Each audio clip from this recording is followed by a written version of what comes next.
अमेठी की सियासत में दस्तक दे रही हैं स्मृति ईरानी। खास बातचीत के लिए खुद हमारे साथ मौजूद हैं। पहले चरण का मतदान खत्म हो गया है, क्या संदेश दे रही है जनता और जनता का रुझान आपको कहाँ लगता है? लोकतंत्र के उत्सव में जनता का समर्पित भाव से अपना वोट देना इस लोकतंत्र की शक्ति है और देश भर से संकेत बार बार यही है कि आज से 5 साल पहले नरेंद्र मोदी को प्रधानमंत्री नहीं बल्कि प्रधान सेवक के रूप में जनता ने अपनाया।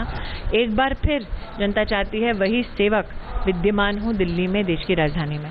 कांग्रेस लगातार आरोप ये लगा रही है कि भारतीय जनता पार्टी ध्रुवीकरण की राजनीति करती है, लेकिन आपको नहीं लगता कि कांग्रेस को अपने गिरबान में भी झांकना चाहिए? मुझे लगता है कांग्रेस का जो सेक्युलरिज्म है वो ये है कि आप अयोध्या तक जाओ लेकिन राम लल्ला के सामने शीश ना झुकाओ, क्योंकि आप राम भगवान को विवादित मानते हैं। और शायद हम सबको इससे आश्चर्य नहीं होना चाहिए, क्योंकि कांग्रेस ने जब सत्ता में थी तब ये एफिडेविट कोर्ट में दिया था कि भगवान राम का तो अस्तित्व ही नहीं है। तो इनकी जो चुनावी मौसम की जो एक रुझान होता है धर्म के प्रति कि चुनाव आया तो जनेऊ धारण कर लिया, लेकिन वायनाड गए तो जनेऊ को त्याग दिया। तो ये जनता है, समझती है इन सब चीज़ों को, कांग्रेस के हथकंडों को समझती है जनता। आपने जो बात कही है इसी को मैं आगे बढ़ाता हूँ। प्रियंका गांधी बनारस में प्रयागराज जब पहुंची तो रुद्राक्ष की माला धारण की हुई थी, लेकिन अमेठी पहुंची तो रुद्राक्ष की माला दिखाई नहीं दे रही थी। मैं इतना ही कहूँगी, मैं व्यक्ति विशेष पर इसलिए टिप्पणी नहीं करती क्योंकि अगर आपने ये नोटिस किया तो आपको लगता है आपके दर्शकों ने ये सब नहीं देखा होगा। इसलिए कह रही हूँ कि जो जनेऊ धारण करते हैं सिर्फ अपने चुनावी मतलब के लिए, वायनाड में उस जनेऊ को छोड़ देते हैं, अब उनके बारे में और क्या टिप्पणी करना। जो भगवान को छल दे वो इंसान का क्या होगा। 2014 का जो एक लहर था खासतौर पर पूरे देश में, वो अलग थी। 2019 की लहर अलग है। ये वो भीड़ नहीं है जो मंगवाई जाती है, जो प्रतापगढ़, रायबरेली, बाराबंकी से भर भर के आ रही है, जबरन पकड़ाई जा रही है।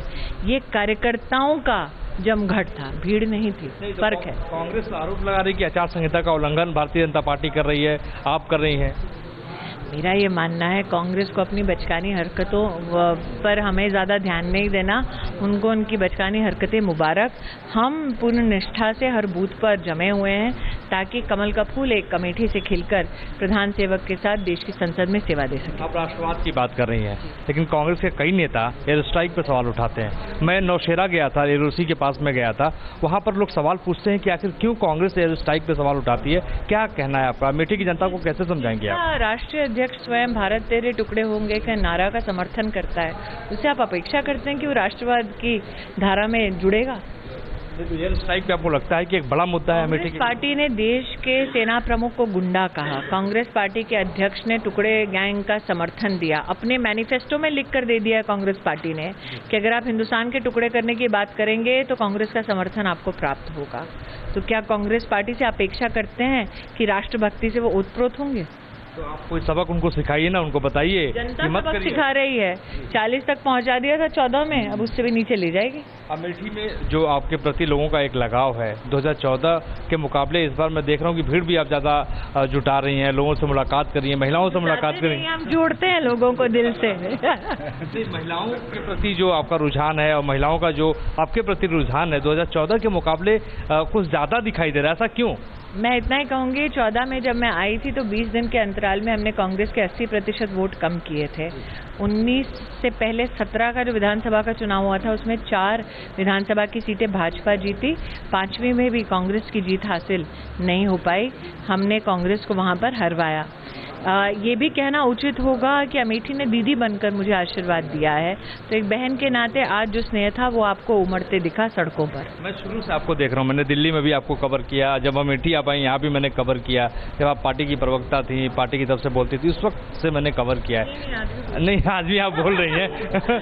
सवाल मेरा ये है कि न्याय योजना को लेकर कांग्रेस जमीन पर उतरी है, इसका क्या तोड़ है भारतीय जनता पार्टी? इतना ही कहना है कि हाल ही में कमलनाथ जी के सहायक के घर से 280 करोड़ लगभग घोटाले के पूरे प्रमाण मिले हैं। ये भी समाचार से प्राप्त हुआ है जानकारी कि ये वो स्कीम्स हैं जो गर्भवती महिलाओं के पोषण की जो योजना है उसमें से लूटा हुआ पैसा है। मेरा मात्र इतना कहना है कि जो लोग गर्भवती महिला की योजना से पैसा लूट लें, ऐसे लोगों से आप न्याय की नहीं अन्याय की निश्चित रूप से अपेक्षा कर सकते हैं। तो क्या आप मांग करती हैं कि ऐसे लोगों पे सख्त से सख्त कार्रवाई होनी चाहिए, उनको मुख्यमंत्री पद? जी, राहुल अब तक बोले नहीं हैं और कांग्रेस की आप घबराहट देखिए। दिल्ली में एक नेता के घर में रेड होती है, पैसा पकड़ा जाता है तो कांग्रेस के वरिष्ठ नेता जाके घर में बैठ जाते हैं। खबरें आती हैं तुगलक रोड पे कोई नेता है जिनके पास पैसा 20 करोड़ का काला धन मिलता है। चुप्पी क्यों साध रखी है राहुल गांधी ने इस काले धन पर? वो नेता ये कहते हैं कि मेरे अगर लोग उनके वहाँ रेड होता है, छापा पड़ता, मुसीबत आती है तो मैं उनके साथ कंधे से कंधा मिलाकर खड़ा रहूंगा। हाँ, शायद मुसीबत यही है कि उनका काला धन पकड़ा गया। ये अमेठी के रेलवे स्टेशन पर टॉयलेट तब बना जब मोदी योगी की सरकार आई।